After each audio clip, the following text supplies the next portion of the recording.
Hello, welcome back. നമ്മളിന്ന് സംസാരിക്കാൻ പോകുന്നത് വൈക്കം മുഹമ്മദ് ബഷീർ എഴുതിയ നീലവെളിച്ചം എന്ന് പറഞ്ഞ പ്രസിദ്ധമായ ചെറുകഥയെ കുറിച്ചാണ്. ഭാർഗവി നില എന്ന് പറഞ്ഞ സിനിമയുടെ തിരക്കഥ ഈ കഥ വികസിപ്പിച്ചെഴുതിയതാണ്. ബഷീർ തന്നെയാണ് ആ സിനിമയ്ക്ക് വേണ്ടി തിരക്കഥ ഒരുക്കിയിരിക്കുന്നത്. 2023 ഭാർഗവി നിലയത്തിന്റെ റീമേക്ക് നീലവെളിച്ചം എന്ന പേരിൽ ഇറങ്ങി. എഴുത്തുകാരന്റെ ജീവിതത്തിലെ അദ്ഭുത സംഭവങ്ങളിൽ ഒന്ന് എന്ന് തുടങ്ങുന്ന ഈ കഥ പ്രേതബാധയുണ്ടെന്ന് വിശ്വസിക്കപ്പെടുന്ന വീട്ടിൽ താമസിക്കേണ്ടി വരുന്ന എഴുത്തുകാരന്റെ കഥയാണ് പറയുന്നത്. താമസിക്കാൻ വീട് അന്വേഷിച്ച് നടന്ന എഴുത്തുകാരന് ഒരുപാട് അലച്ചിലിന് ശേഷം കുറഞ്ഞ നിരക്കിൽ ഒരു ചെറിയ മാളിക തരപ്പെടുന്നു. വൈദ്യുതി ഒഴിച്ച് മറ്റ് സൗകര്യങ്ങളൊക്കെ അവിടെയുണ്ട്. എന്തുകൊണ്ട് മറ്റാരും ഈ കെട്ടിടം എടുത്തില്ല എന്ന് എഴുത്തുകാരൻ അത്ഭുതപ്പെടുന്നു. മറ്റാരെങ്കിലും വീട് തരപ്പെടുത്തും മുൻപ് അദ്ദേഹം പണം കടം വാങ്ങി 2 മാസത്തെ വാടക അഡ്വാൻസ് കൊടുത്ത് മാളികയുടെ മുകളിൽ താമസം തുടങ്ങി. വൈദ്യുതി ഇല്ലാത്തതിനാൽ അന്നു തന്നെ പുതിയൊരു ഹരിക്കേൻ വിളക്കും വാങ്ങിച്ചു.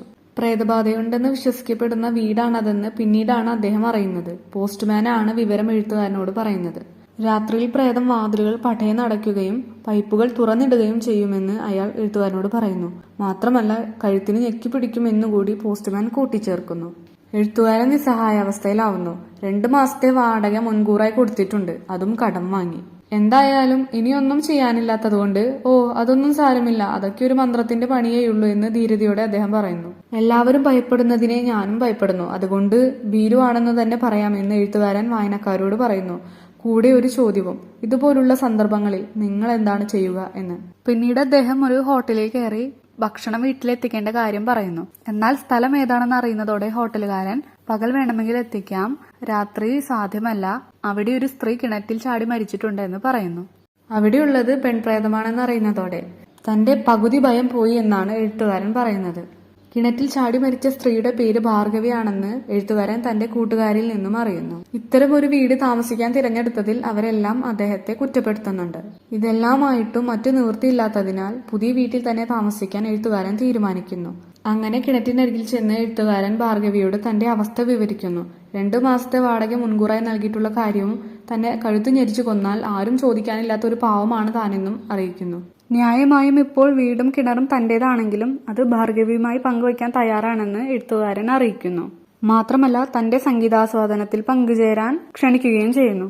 താൻ ആരോടാണ് ഇതൊക്കെ പറയുന്നതെന്ന് എഴുത്തുകാരൻ ചിന്തിക്കുന്നു. വീടിനോടോ, കിണറിനോടോ, അതോ ചുറ്റുപാടുമുള്ള മരങ്ങളോടോ? നാളുകൾ മുന്നോട്ട് നീങ്ങി. ഇടയ്ക്ക് നീലിയോ ചുവപ്പോ ആയ ഒരു വെളിച്ചം കണ്ടു എന്ന തോന്നലുണ്ടായി എന്നതിനപ്പുറം പ്രത്യേകിച്ച് അസ്വാഭാവികമായി ഒന്നും അവിടെ സംഭവിക്കുന്നില്ല. ശാന്തമായി ദിവസങ്ങൾ അങ്ങനെ മുന്നോട്ട് നീങ്ങുന്നു. എഴുത്തുകാരൻ എന്ത് കാര്യമുണ്ടെങ്കിലും അത് ഭാർഗവിയുമായി പങ്കുവയ്ക്കും, അവളത് ശ്രദ്ധിക്കുന്നുണ്ടെന്ന വിചാരത്തിൽ.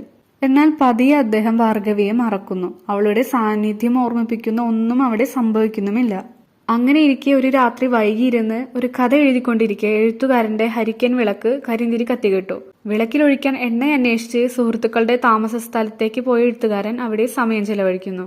അർദ്ധരാത്രി കഴിയുന്നതോടെയാണ് അദ്ദേഹം മടങ്ങുന്നത്. താമസ സ്ഥലത്തെത്തുമ്പോൾ വ്യക്തമായ കാരണം കൂടാതെ എഴുത്തുകാരന്റെ മനസ്സ് ദുഃഖത്താൽ നിറയുന്നു. അങ്ങനെ ദുഃഖത്തിന്റെ ദിവ്യഭാരവുമായി വീട് തുറന്ന് അദ്ദേഹം മുകളിലേക്ക് കയറി ചെല്ലുന്നു. അവിടെ എഴുത്തുകാരനെ ഒരു അത്ഭുത സംഭവം എതിരേറ്റു. മുറിയിൽ നിറഞ്ഞു നിൽക്കുന്ന നീല വെളിച്ചം. ആ വെളിച്ചം വരുന്നതാകട്ടെ കരിന്തിരി കത്തികെട്ടുപോയ വിളക്കിൽ നിന്ന്. 2 ഇഞ്ച് നീളമുള്ള നീലത്തീനാളം. മണ്ണെണ്ണ ഇല്ലാതെ അണഞ്ഞുപോയ ആ വിളക്ക് എങ്ങനെ, ആരാൽ കൊളുത്തപ്പെട്ടു എന്നും നീല വെളിച്ചം എങ്ങനെയുണ്ടായി എന്നും എഴുത്തുകാരൻ അതിശയപ്പെടുന്നിടത്ത് കഥ അവസാനിക്കുന്നു. ബഷീറിന്റെ രചനാശൈലി തന്നെയാണ് ഈ ചെറുകഥയുടെ ഏറ്റവും വലിയ പ്രത്യേകത. ഏത് വിഷയത്തെയും, ഗൗരവമുള്ളതോ അല്ലാത്തതോ ആകട്ടെ, ബഷീറിന് അവയെ പരിചരിക്കുന്നതിന് ഒരു രീതിയുണ്ടല്ലോ. സാധാരണ പ്രേതാനുഭവം വിവരിക്കുക എന്ന് പറയുമ്പോൾ നമ്മുടെ മനസ്സിലേക്ക് കടന്നു വരുന്ന ഭയങ്കരമായ കുറെ കാര്യങ്ങളൊക്കെ ഉണ്ട്. അങ്ങനെയൊന്നുമില്ലാത്ത കഥയാണിത്. ഭാർഗവിയുടെ പ്രേതം ശരിക്കും ഉണ്ടോ അതോ നാട്ടുകാരുടെ അന്ധവിശ്വാസം മാത്രമായിരുന്നു അവൾ എന്ന് വായനയിൽ ഞാൻ സംശയിച്ചിരിക്കുന്ന സമയത്താണ് എഴുത്തുകാരൻ നീലവെളിച്ചത്തിന്റെ കാഴ്ചയിലേക്ക് ക്ഷണിക്കുന്നത്. ഭാർഗവിയുടെ സാന്നിധ്യം ഉറപ്പു പറയുന്ന കഥയിലെ ആദ്യത്തെ സംഭവം അതാണ്. അപ്പോഴാണ് നമ്മൾ എഴുത്തുകാരന്റെയും ഭാർഗവിയുടെയും ഇടയിൽ ഉടലെടുത്ത ആത്മബന്ധം യഥാർത്ഥമാണെന്ന് തിരിച്ചറിയുന്നത്. തന്റെ നിലവിലെ നിസ്സഹായാവസ്ഥ പ്രേതത്തെ ബോധ്യപ്പെടുത്തുന്ന എഴുത്തുകാരന്റെ ഭാഗം എനിക്ക് വളരെ ഇഷ്ടപ്പെട്ടു. അപ്പോൾ ഇതുവരെ ഈ ചെറുകഥ വായിക്കാത്ത ആരെങ്കിലും ഉണ്ടെങ്കിൽ വായിക്കാൻ ശ്രമിക്കുക. വളരെ നല്ലൊരു കഥയാണ്. ബഷീറിന്റെ കഥകൾ അറിയാലോ, നമ്മൾ ഒട്ടും അടുപ്പിക്കാത്ത ഒന്നായിരിക്കും അത്. അപ്പോൾ അത്രയ്ക്കുള്ളൂ. Okay, by.